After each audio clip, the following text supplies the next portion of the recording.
Nous sommes heureux de vous accueillir ici à l'église Momentum. Je suis le pasteur Patrice Martorano. Juste avant de vous asseoir, prenez un instant, juste saluer la personne qui est à côté de vous. Dites-lui, tu as bien fait de venir, je suis heureux de te voir. Dites-lui avec sincérité, bien sûr. Hein. Bienvenue. Bienvenue à chacun à l'église Momentum. Nous sommes heureux de vous accueillir pour ce spectacle de Noël. C'est vraiment pour nous une joie d'être là en ce jour avec vous. C'est vraiment pour nous, notre cœur pétille de joie de voir que la salle est pleine. C'est la 4e représentation. Les 4 étaient pleines et il y en a encore une autre tout à l'heure. Et nous sommes tellement dans la joie de voir des gens touchés, de voir toute cette belle équipe. Est-ce qu'on peut encore les applaudir bien fort, s'il vous plaît ?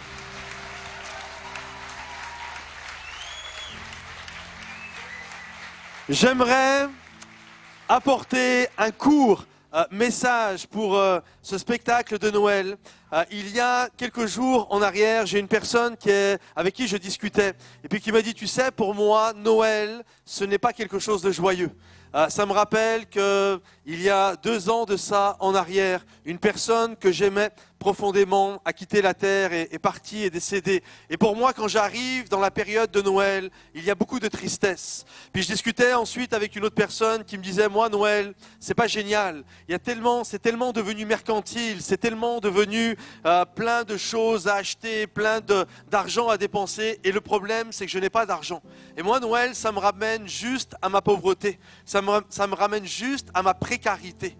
Et lorsque j'écoutais ces personnes, et je crois qu'il y a beaucoup de gens qui sont comme ça. Et finalement, Noël, au lieu d'être un temps de joie, comme ça devrait être, au lieu d'être un temps de fête, ce qui avait été prévu devient pour beaucoup un moment, une période de l'année de souffrance. J'aimerais vous dire et vous encourager que notre Seigneur est venu sur cette terre, non pas pour angoisser les gens avec une fête, mais il est venu sur cette terre afin de se montrer aux bergers, afin de se montrer à tous ceux et celles qui avaient besoin d'espérance dans ce monde. Et la période de Noël, lorsque Noël, ça veut dire la nativité, la naissance de Jésus. Et Noël, la nativité, la naissance de Jésus est venue s'inscrire dans une histoire, dans une période de l'histoire qui était sombre et qui était obscure. Juste pour vous remettre un petit peu dans le contexte de comment est née cette période-là, ce qu'on appelle Noël. Il y a eu, à un moment donné dans l'histoire d'Israël, il y avait 2 oppressions extrêmement fortes. Il y avait l'oppression des Romains, c'était l'envahisseur, c'était ceux qui occupaient le territoire. Et ils géraient d'une main de fer le peuple d'Israël et bien d'autres peuples d'ailleurs aux alentours. Et ils amenaient avec eux toutes sortes de difficultés. Il fallait payer l'impôt à César. Et il y avait tout un stress qui était communiqué. Et si les gens n'étaient pas d'accord avec cela, les rebelles, comme on les appelait, les zélotes comme ils étaient appelés, c'était des gens qui se révoltaient, se retrouvaient crucifiés à la sortie des villes. Et c'était vraiment une histoire, une période extrêmement sombre. Et pour faire régner l'ordre à Jérusalem, ils avaient mis en place, proclamé un roi qu'ils avaient appelé le roi des Juifs et qui s'appelait Hérode. Et Hérode était la 2e oppression. C'était un despote, c'était un tyran. C'était quelqu'un qui amenait beaucoup d'angoisse au milieu du peuple. L'histoire nous dit qu'il a fait tuer sa propre épouse, qu'il a fait tuer 3 de ses fils, sa belle-mère et 46 prêtres au total. Et il angoissait tout le monde parce que la crainte d'Hérode, c'était qu'il y ait un soulèvement à Jérusalem, en Israël. La crainte d'Hérode, c'était que des gens prennent sa place. Et là, il était complètement angoissé. Et les mains pleines de sang, il faisait régner la terreur avec les Romains dans ce peuple, dans cette histoire-là, sombre et obscure. Mais là, au milieu de toute cette obscurité, la Bible nous dit qu'il y a une étoile qui a brillé dans la nuit. Parce que je crois que même dans les périodes les plus sombres de notre histoire, il y a une lueur qui peut pointer. Il y a littéralement une étoile qui peut scintiller et nous faire comprendre qu'il peut y avoir un jour, un nouveau jour, un jour glorieux, un jour où les choses vont basculer et toute chose va devenir nouvelle. Et dans cette période sombre, peut-être il y a des gens, certainement des personnes, là, vous êtes ici aujourd'hui, avec vos obscurités à vous, avec vos difficultés à vous. C'est pas un Hérode, c'est pas l'Empire romain qui est là, mais vous êtes entouré d'impossibilités, entouré d'obstacles, entouré de choses que vous combattez et qui sont dures dans votre vie. J'aimerais vous dire, Noël n'est pas là pour ramener du stress dans votre vie, mais Noël est là pour vous faire comprendre qu'il y a une étoile qui peut briller dans vos ténèbres, qu'il y a une lueur d'espérance et ce temps où tout peut changer, où tout peut basculer. À quelques centaines de kilomètres de Jérusalem, l'étoile a brillé dans le ciel, dans une contrée lointaine. Et là, il y avait des hommes qui scrutaient le ciel, qu'on appelle des mages. Et les mages regardaient le ciel et d'un seul coup, ils ont vu une nouvelle étoile. Ils ont vu cette nouvelle lueur. Et ils se sont souvenus d'une prophétie qui avait été écrite 1000 ans auparavant, qui disait que d'Israël, que de Jacob, un astre allait sortir et qu'un sceptre royal allait se lever. Et ils attendaient cette étoile qui était synonyme d'un nouveau roi, qui allait changer les ténèbres en lumière. Alors lorsque ces mages, qui n'avaient rien à voir avec le peuple hébreu, qui se retrouvaient bien loin certainement des Perses, et cette étoile est là pour tout le monde, elle n'est pas juste pour une origine, mais elle est là pour les Perses, elle est là pour les Arabes, elle est là pour les Romains, elle est là pour les Grecs, elle est là pour tous ceux qui ont besoin d'une nouvelle espérance. Et là ils se sont levés. Ces mages se sont levés, ils se sont mis à suivre l'étoile. Et lorsqu'ils sont arrivés à Jérusalem, ils se sont retrouvés devant le roi des Juifs. Ils se sont retrouvés devant ce despote qui s'appelait Hérode. Et là, ils ont fait cette déclaration, cette question tellement surprenante pour Hérode. Ils ont vu Hérode, celui qui était proclamé roi des Juifs, et ils ont dit à Hérode, où est le nouveau roi des Juifs? Car nous sommes venus l'adorer. La Bible nous dit, les évangiles nous disent, que Hérode fut troublé et tout Jérusalem fut troublé. Et Hérode a voulu tuer tous les enfants de moins de 2 ans parce que Hérode voulait tuer l'espoir. Vous savez, tuer l'espoir, c'est ce qu'il y a de plus terrible dans la vie d'une personne. Quand il n'y a plus d'espoir, on n'a plus le goût de se lever. Quand il n'y a plus d'espoir, il n'y a plus d'objectif, il n'y a plus de rêve, il n'y a plus le goût d'aller de l'avant. Mais j'aimerais vous dire, mon Dieu est le Dieu de l'espérance. Il est celui qui vient nous saisir par sa vie afin que nous allions de l'avant. Et là, ils se sont levés. Les mages se sont levés, ils se sont mis à suivre cette étoile. Et à un moment donné, la Bible nous dit, elle s'est arrêtée auprès d'une maison.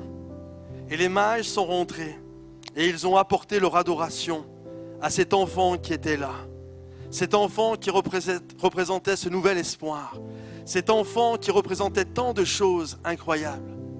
Je regardais au niveau de l'histoire, quelque chose qui m'a vraiment touché. Ça s'est passé il y a un peu plus de 100 ans de cela en arrière. Il y a un canal qui a été creusé, ce qu'on appelle le canal de Panama. Il y avait un rêve, des gens ont eu un rêve. Le premier, c'était les Français qui avaient eu ce rêve. Puis ensuite, ils ont laissé tomber parce que ça créait tellement de troubles, tellement de difficultés. Des gens sont morts pour faire le canal de Panama. Mais les Américains ont repris l'affaire. Et à un moment donné, alors que le canal de Panama, c'est quoi? Il y avait l'océan Pacifique. Le but, c'était que 2 océans se rejoignent, l'océan Atlantique et l'océan Pacifique. Et à un moment donné, il restait plus qu'une petite partie qui était là. Et le président américain, on lui a laissé ça pour l'honorer. Il avait juste appuyé sur un bouton, faire tomber la dernière digue. Et lorsqu'il a appuyé, ça s'est effondré. Et d'un seul coup, l'océan Pacifique et l'océan Atlantique se sont retrouvés. 2 mondes se sont retrouvés. Je crois que lorsque Jésus est venu sur la terre, lorsque cette étoile a brillé et qu'elle a pointé et mené vers Jésus, je crois que lorsque Jésus est arrivé, comme ça a été présenté à travers la porte, Jésus est la porte. C'est la porte qui amène 2 mondes à se retrouver, le ciel et la terre. Et lorsqu'ils se sont retrouvés devant Jésus, le nouvel espoir était là. La porte s'ouvrait. La porte de la maladie pouvait s'ouvrir et laisser place à la guérison. Il y avait les malédictions générationnelles, des difficultés. D'un seul coup, une nouvelle porte s'ouvrait. La porte de la bénédiction. Il y avait des gens qui étaient emprisonnés par le péché, par toutes sortes d'addictions, par toutes sortes de dépendances, par la pornographie, par l'alcool, par le jeu, par la violence. Et d'un seul coup, Jésus est venu, la digue s'est effondrée, la porte s'est ouverte et Jésus est venu apporter la délivrance aux captifs. Une porte s'est ouverte dans le ciel, une étoile à lui dans les ténèbres, afin d'apporter guérison, paix, secours et amour. Deux mondes se sont retrouvés, comme deux océans se sont rencontrés. La terre et le ciel n'ont fait qu'un au moment de la naissance de Jésus. La porte s'est ouverte pour l'éternité. Et aujourd'hui, à tous ceux qui le désirent, si aujourd'hui tu es là, tu es dans ce lieu, et tu as besoin que la porte de la guérison s'ouvre, la porte de la délivrance, la porte de la paix au lieu de l'inquiétude, la porte de la plénitude, tu as besoin que la porte du pardon s'ouvre dans ta vie. J'aimerais te dire, il y a une étoile qui brille dans la nuit et qui veut t'amener à Jésus, afin que tu puisses connaître ça dans ta propre vie. Oui, Jésus est la porte. Oui, il y a deux mondes qui se sont retrouvés. Et c'est ça Noël. Noël, ce n'est pas une fête pour les plus riches. Noël, ce n'est pas la fête des temples, des nouveaux temples marchands. Non, non, non. Noël, c'est pour ceux qui ont besoin de la grâce. Noël, c'est pour les pauvres. Noël, c'est pour tous ceux qui ont besoin d'une lumière dans leur vie. Qui que tu sois, quelle que soit la couleur de ta peau, quelle que soit la grosseur de ton portefeuille, qui que tu sois en ce jour, Noël, c'est pour toi et c'est pour moi. Ce n'est pas une mauvaise nouvelle, c'est une bonne nouvelle. La nouvelle qu'un roi nous est né, qu'un sauveur nous a été donné et que quiconque croit, Noël, c'est le plus beau des cadeaux. Noël, c'est Dieu qui a tant aimé le monde, qu'il a donné. C'est lui qui a fait le don, le cadeau de son Fils Jésus, afin que quiconque croit ne périsse pas, mais qu'il ait la vie éternelle. Alors, quel que soit ton besoin aujourd'hui, le Seigneur va y répondre. Que tous ceux qui le croient disent Amen et Amen et applaudissent ce Roi des rois et ce Seigneur des seigneurs.